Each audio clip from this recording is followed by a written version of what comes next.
বন্ধুরা, আমি এখানে দিলাম হচ্ছে সর্ষে আর পোস্ত বাটা, আর এখানে দিলাম নারকোল,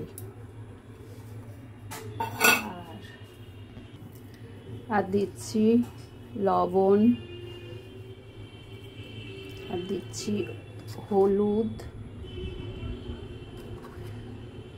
হলুদ দিলাম, আর দিচ্ছি দই, বেশি দেবো না তাহলে টক হবে, আর দিচ্ছি সর্ষের তেল। এবার এটাকে ভালো করে মেখে আসবো, একটুখানি চিনি দেবো, আর এই অল্প করে যেহেতু দই দিলাম একটু চিনি দিচ্ছি। মশলাটা মিশিয়ে নিয়েছি, এবারে দিচ্ছি চিংড়ি মাছ।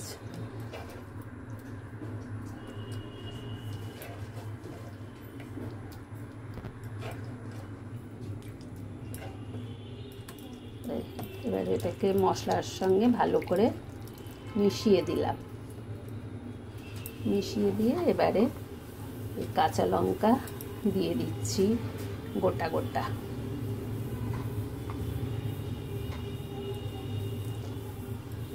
এবারে ওপর দিয়ে আর একটু সর্ষের তেল দিয়ে দেবো, তাহলে টেস্টটা অনেক বাড়বে।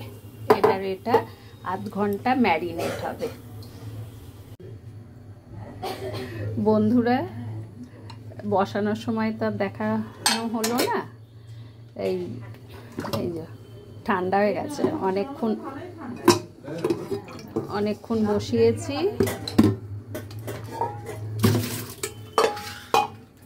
এই দেখাচ্ছি আপনাদের, এই দেখুন হয়ে গেল আমার চিংড়ি ভাপা। আমি যখন নামলাম এখানে অটোতে দেখি তখন শুয়ে পড়লো, ফোন করলো। ও আচ্ছা, ওরও তো যাচ্ছে কদিন ধরে। এই হয়ে গেছে আজ গিয়ে আমি কথা বলাবো। হ্যাঁ, এই দেখুন চিংড়ি মাছ। হ্যাঁ, বেশি তরকারি দিও না, বেশি এক গাদা একটু একদম, যেহেতু চিংড়ি মাছ বললে তাই, নাহলে নাই। এই হয়েছে, আর আছে আলু কপি দিয়ে তরকারি, রাত্রিবেলা পটল সব ভাজা। হ্যাঁ, রাতে রুটি খাওয়া হবে। রাখলাম বন্ধুরা।